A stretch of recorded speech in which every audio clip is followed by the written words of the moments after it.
Hello दोस्तों, स्वागत है आपका संविधान परिवार में। आज हम स्टार्ट करने वाले हैं साइंस के सेशन का new topic, principle of inheritance. इसके अंदर हम पढ़ेंगे भाग ए, मेंडल के नियम और बुनियादी आनुवंशिक के कुछ क्वेश्चंस।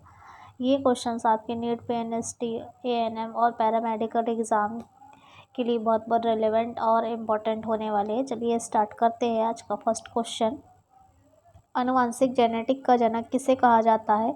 थॉमस हंट मॉर्गन, गेगर, John Mendel, Hugo de Vries, Carl Correns.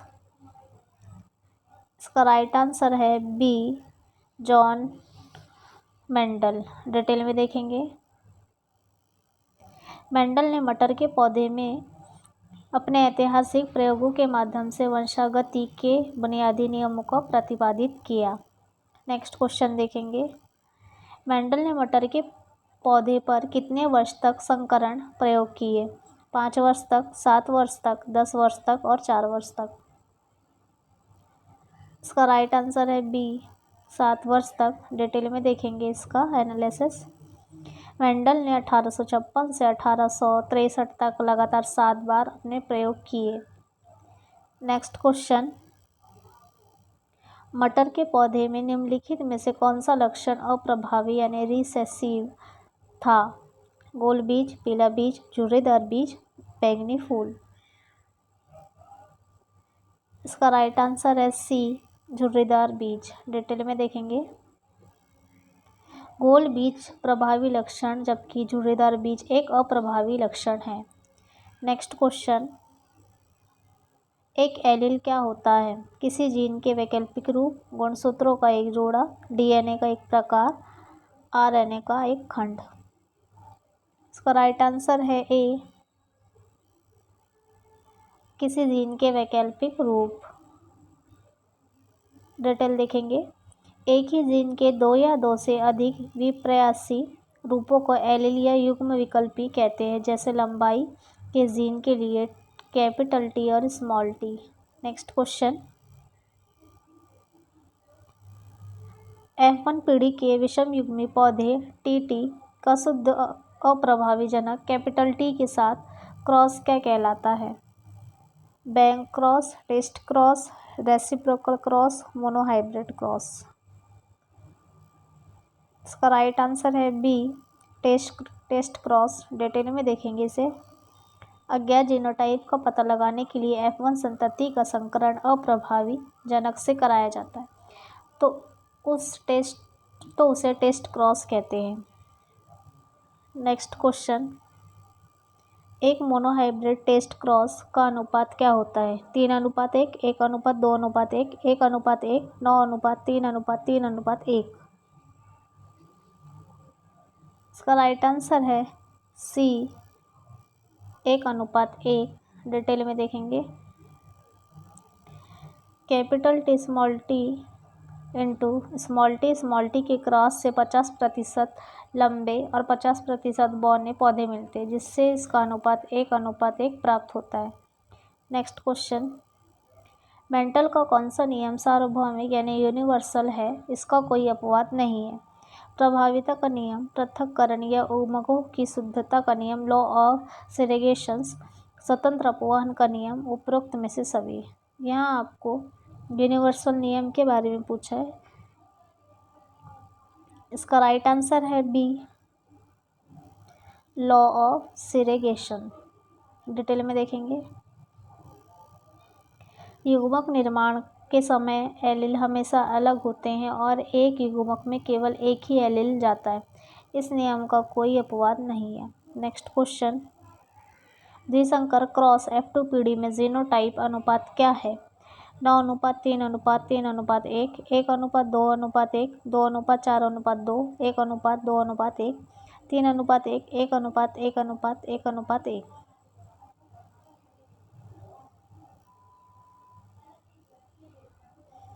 इसका राइट आंसर है बी, 1:2:1, 2:4:2, 1:2:1। डिटेल में देखेंगे। द्विसंकर क्रॉस F2 पीढ़ी में कुल 9 प्रकार के जीनोटाइप बनते हैं, जिसका विस्तृत अनुपात यही होता है। नेक्स्ट क्वेश्चन, पुनेट वर्ग यानी पुनेट स्क्वायर को किस वैज्ञानिक ने विकसित किया? Gregor Mendel, Reginald C Punnett, T H. Morgan, Sutton और बॉवेरी। आपको क्वेश्चन से ही आंसर मिल सकता है। इसका राइट आंसर है B, Reginald C Punnett, Punnett square. Detail में देखेंगे, यह एक ब्रिटिश आनुवंशिकीविद थे जिन्होंने आनुवंशिक क्रॉस में जीनोटाइप की संभावना की गणना के लिए ग्राफिकल चेक बोर्ड को बनाया था। Next question, genotype A B C वाले पौधे द्वारा कितने प्रकार के गैमेट्स यानी युग्मक बनाए जाते हैं? 3, 6, 8, 4। इसका राइट आंसर है सी, 8। डिटेल में देखेंगे, युग्मकों के विस्तार के युग्मकों के प्रकार निकलने का सूत्र 2n है, जहां n विषम युग्मी जोड़े की संख्या है। यहाँ a b c 3 जोड़े हैं, इसलिए 2 का क्यूब यानी 8 प्रकार के युग्मक बनेंगे। नेक्स्ट क्वेश्चन, मटर फली का हरा रंग और बीजों का पीला रंग क्रमशः किस प्रकार के लक्षण हैं? दोनों प्रभावी है, दोनों अप्रभावी है, एक प्रभावी और अप्रभावी है, और अप्रभावी और प्रभावी है। इसका राइट आंसर है ए, दोनों प्रभावी है। डिटेल में देखेंगे, मटर की फली का हरा रंग प्रभावी यानी डोमिनेटेड होता है और इसके बीजों का पीला रंग भी प्रभावी होता है। नेक्स्ट क्वेश्चन, मेंडल के नियमों को 1900 में पुनर्खोज करने वाले वैज्ञानिक कौन थे? यानी रीडिस्कवरी करने वाले वैज्ञानिक कौन थे? डी ब्रिज, कॉरेंस और शेरमार्क, सटन, बॉवेरी और मॉर्गन, वाटसन, क्रिक और विल्किंसन, आवेरी, मैक्लिओडी और मैकार्टी। इसका राइट आंसर है ए, डी ब्रिज, कॉरेंस और शेरमार्क। डिटेल में देखेंगे, तीन अलग अलग देशों के वैज्ञानिक हुगो डी ब्रिज, कॉरेंस और एरिस वान शेरमार्क ने स्वतंत्र रूप से मेंडल के नियमों की पुनर्खोज यानी रीडिस्कवरी की। नेक्स्ट क्वेश्चन, स्वतंत्र अपवहन का नियम लॉ ऑफ इंडिपेंडेंट एसोर्टमेंट किस पर आधारित है? एक संकर संकरण, द्विसंकर संकरण, टेस्ट क्रॉस, बैक क्रॉस। इसका राइट आंसर है बी, द्विसंकर संकरण। डिटेल में देखेंगे, यह नियम 2 या 2 से अधिक लक्षणों की वंशागति का अध्ययन करते समय लागू होता है। नेक्स्ट क्वेश्चन, जब किसी जीव में दोनों एलील समान होते हैं तो उसे क्या कहते हैं? विषमयुग्मी, समयुग्मी, होमोजाइगस, म्यूटेंट। इसका राइट आंसर है बी, होमोजाइगोस। डिटेल में देखेंगे, समान एलील वाले जीवों को समयुग्मी कहते हैं। नेक्स्ट क्वेश्चन, किसी जीव के बाहरूपी या स्वरूप देखने वाले लक्षणों को क्या कहा जाता है? जीनोटाइप, फिनोटाइप, होलोजाइगस और एलील। इसका राइट आंसर है बी, फिनोटाइप। डिटेल में देखेंगे, किसी जीवों के बाहरी लक्षण रूपों, रंगों को फिनोटाइप और आनुवंशिक संरचना को जीनोटाइप कहते हैं। नेक्स्ट क्वेश्चन, अब हम पढ़ेंगे भाग 2 यानी पार्ट 2 मेंडलवाद के अपवादों के कुछ क्वेश्चंस। इसमें पहला क्वेश्चन है, मिराबिलिस जलापा या स्नैपड्रैगन में लाल और सफ़ेद फूलों के बीच क्रॉस कराने पर F1 पीढ़ी में गुलाबी फूल प्राप्त होना किसका उदाहरण है? पूर्ण प्रभाविता, अपूर्ण प्रभाविता, सहप्रभाविता, संलग्नता। इसका राइट आंसर है बी, अपूर्ण प्रभाविता। डिटेल में देखेंगे, इसमें प्रभावी एलील पूरी तरह अप्रभावी एलील को दबा नहीं पाता, जिससे दोनों के बीच एक मिश्रित गुलाबी लक्षण सामने आता है। नेक्स्ट क्वेश्चन, अपूर्ण प्रभाविता के मामले में F2 पीढ़ी का फिनोटाइप और जीनोटाइपिक अनुपात क्या कहलाता है? दोनों 3:1, दोनों 1:2:1, 3:1 और 1:2:1, 9:3:3:1। तो दोस्तों इसका राइट आंसर है बी, 1:2:1। डिटेल में देखेंगे, अपूर्ण प्रभाविता में जीनोटाइप और फिनोटाइप दोनों का अनुपात बिल्कुल समान 1:2:1 होता है। नेक्स्ट क्वेश्चन, मानव में AB रक्त समूह में किसकी सटीक उदाहरण होता है? मानव में AB ब्लड समूह किसका सटीक उदाहरण होता है? अपूर्ण प्रभाविता, सहप्रभाविता, पैलियोट्रॉपी, स्वतंत्र अपवहन। इसका राइट आंसर है बी, सहप्रभाविता यानी कोडोमिनेंस। डिटेल में देखेंगे, AB रक्त समूह में IA और IB दोनों एलील समान रूप से प्रभावी होते हैं और लाल रक्त कोशिकाएं RBC की सतह पर दोनों प्रकार की शर्करा प्रकट होती है। नेक्स्ट क्वेश्चन, मानव का ABO रक्त समूह कुल कितने जीनोटाइप और फिनोटाइप प्रदर्शित करता है?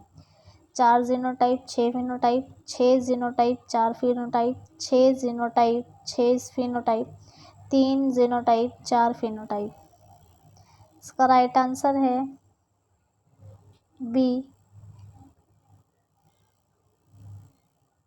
6 जीनोटाइप, 4 फिनोटाइप। डिटेल में देखेंगे, फिनोटाइप 4 होते हैं, A, B, AB और O, और जीनोटाइप 6 होते हैं। नेक्स्ट क्वेश्चन, जब एक एलील जीन सिंगल जीन एक से अधिक फिनोटाइप लक्षण को नियंत्रित करता है तो इस घटना को क्या कहते हैं? बहुजीनी वंशागति, बहुएलीलता, बहुप्रभावी, प्लियोट्रॉपी, सहलग्नता। इसका राइट आंसर है सी, बहुप्रभाविता। नेक्स्ट क्वेश्चन से जाने से पहले डिटेल में देखेंगे इसे। जैसे फिनाइल कीटोन्यूरिया, जिसमें एक ही जीन कई लक्षणों जैसे मानसिक मंदता, बालों का कम होना को प्रभावित करता है। नेक्स्ट क्वेश्चन, मानव की त्वचा का रंग, स्किन कलर और ऊंचाई, हाइट किसका उदाहरण है? प्लियोट्रॉपी, बहुजीनी वंशागति, सहप्रभावित और लिंग सहलग्नता। दोस्तों इसका राइट आंसर है बी, बहुजीनी वंशागति। डिटेल में देखेंगे इसे। जब एक लक्षण को 3 या अधिक जीन मिलाकर नियंत्रण करते हैं तो इसे बहुजीनी वंशागति कहते हैं। नेक्स्ट क्वेश्चन, मटर के दानों में स्टार्च कण का आकार की वंशागति किसका उदाहरण प्रदर्शित करती है?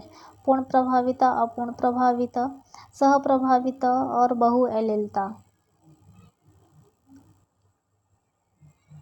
इसका राइट आंसर है बी, अपूर्ण प्रभाविता। डिटेल में देखेंगे, विषम युग्मी अवस्था में स्टार्च के कणों का आकार मध्यवर्ती यानी इंटरमीडिएटेड होता है, जो अपूर्ण प्रभाविता को दर्शाता है। नेक्स्ट क्वेश्चन, बहुएलीलता, मल्टीपल एलीलिज्म का अध्ययन केवल कहाँ किया जाता है? एक एकल जीव में, समष्टि या जनसंख्या पॉपुलेशन के स्तर पर, केवल F1 पीढ़ी में, केवल पौधों पर। इसका राइट आंसर है बी, पॉपुलेशन के स्तर पर। डिटेल में देखते हैं इसे। एक व्यक्ति में किसी जीन के अधिकतम 2 ही एलील होते हैं, इसलिए 2 से अधिक एलीलों की उपस्थिति का पता केवल पॉपुलेशन के अध्ययन से ही चलता है। नेक्स्ट क्वेश्चन, यदि माता का रक्त O और पिता का रक्त समूह AB है तो बच्चों का संभावित रक्त समूह क्या होगा? O AB, A या B, A B AB या O, केवल O। इसका राइट आंसर है B, A और B। डिटेल में देखेंगे इसे। माता और पिता क्रॉस करने पर संतति जो प्राप्त होती है उनका ब्लड ग्रुप A और B दोनों होगा। नेक्स्ट और इस सेशन का अंतिम क्वेश्चन, मेंडल के स्वतंत्र अपवहन के नियमों का सबसे बड़ा अपवाद कौन सा है? अपूर्ण प्रभाविता, सहलग्नता, सहप्रभाविता, बहुएलिलता। इसका राइट आंसर है बी, लिंकेज यानी सहलग्नता। डिटेल में देखेंगे, यदि 2 जीन एक ही गुणसूत्र पर पास पास स्थित होते हैं तो वे युग्मक निर्माण के समय अलग नहीं हो पाते बल्कि एक साथ वंशागत होते हैं। चलिए दोस्तों, ये थे हमारे 25 क्वेश्चन जो आपकी एग्ज़ाम के लिए बहुत बहुत इम्पोर्टेंट होने वाले हैं। Thank you so much.